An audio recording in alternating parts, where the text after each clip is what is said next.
Okay, take it again. Good morning, everyone. Good morning. I hope that this morning you in good condition and then have a good spirit to join in this session. This morning I would like to ask you, Miss Lisa, how are you this morning? I'm fine, ma'am. Okay, are you ready to join with me? I'm ready. Okay, thank you. Hi, and how about you, Miss Amanda? Are you okay? Yes. What do you feel this morning? What do you feel? Body? Good, great. Good, great. Okay. And how about you, Pak Timo? Great. Great. Ayana? Okay? Okay. Yes, good. Okay. Everybody's situation in good situation, in happy, and in this morning, especially, we would like to learn about obligation, prohibition, and suggestion. Apa itu? Mari kita lihat bersama-sama. Oke, apa itu obligation, prohibition, and suggestion? Jadi ketika bantu kita tengok video berita kita Jadi orang udah meninggal. So, what is the meaning of obligation? Obligation adalah sebuah perbuatan yang digunakan untuk menyatakan sebuah keharusan atau kewajiban.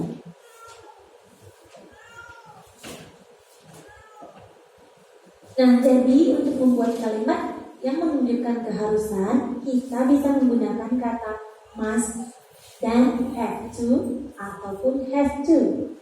Must menunjukkan keharusan yang dibuat oleh pembicara, sedangkan have to atau has to merujuk pada suatu aturan atau keharusan yang bukan saja berasal dari pribadi pembicara itu sendiri.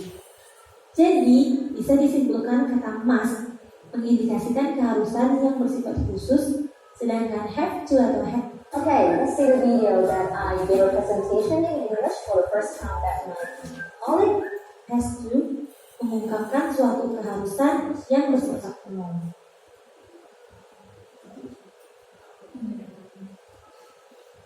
Nah, bagaimana cara membuat kalimat keharusan atau obligation? Must itu sendiri artinya adalah harus.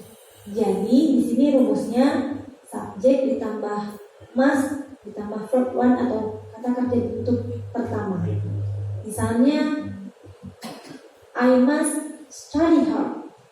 Sedangkan kata have to atau has to artinya pun sama ya, yaitu harus ataupun wajib.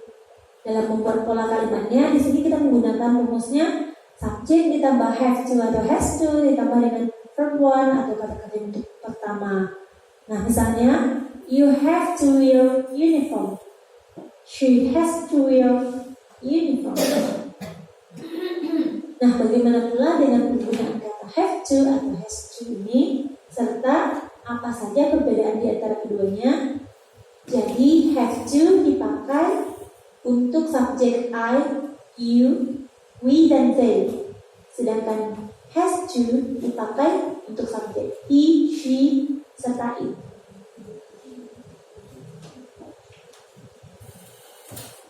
Well, next, prohibition. Prohibition adalah sebuah kalimat larangan atau peringatan bagi orang lain untuk tidak melakukan sesuatu. Nah, prohibition ini dibagi ke dalam 3 jenis ya, yaitu verbal prohibition, nominal prohibition, dan prohibition no plus verb in.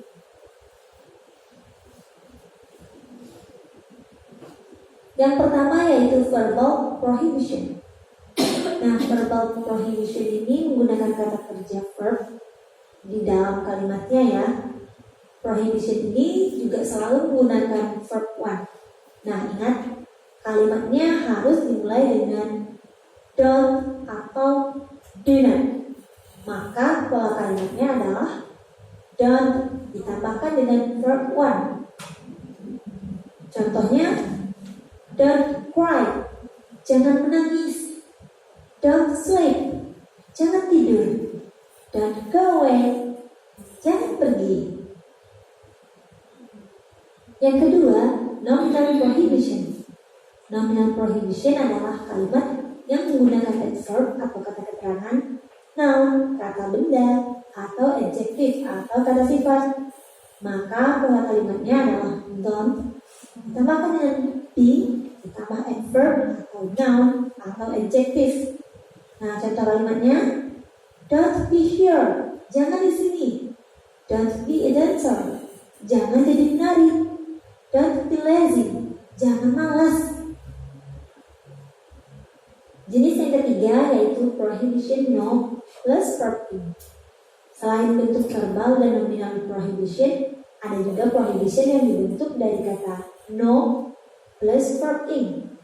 Maka kata no di sini sama artinya dengan don't, yang artinya jangan. No smoking, jangan merokok.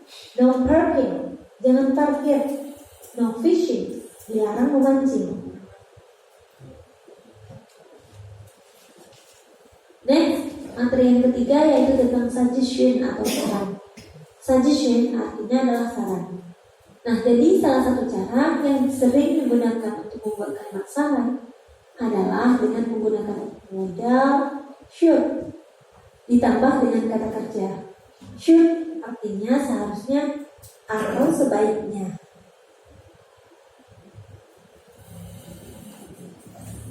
Nah, baik, berikut adalah pola atau rumus di dalam membentuk kalimat saran atau suggestion.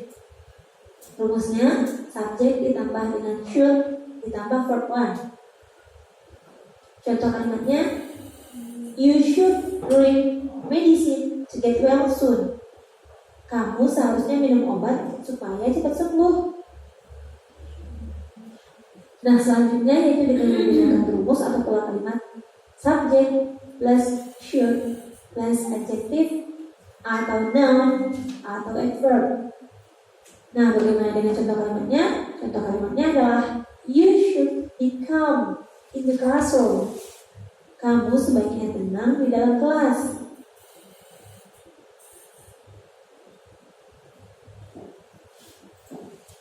Okay. This is our method this morning. We should try to make application and prohibition, also suggestion. Jadi kita akan belajar bagaimana kita akan meng-create sebuah kalimat yang itu berisi obligation, prohibition, dan suggestion, di mana mungkin kita akan menerapkan di kelas kita atau mungkin ya di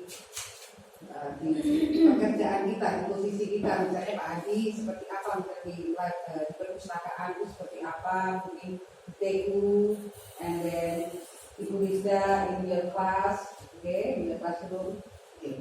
Jadi di try together, kita belajar bersama untuk mungkin dengan partner teman sebangku bisa create sebuah obligation, prohibition and suggestion.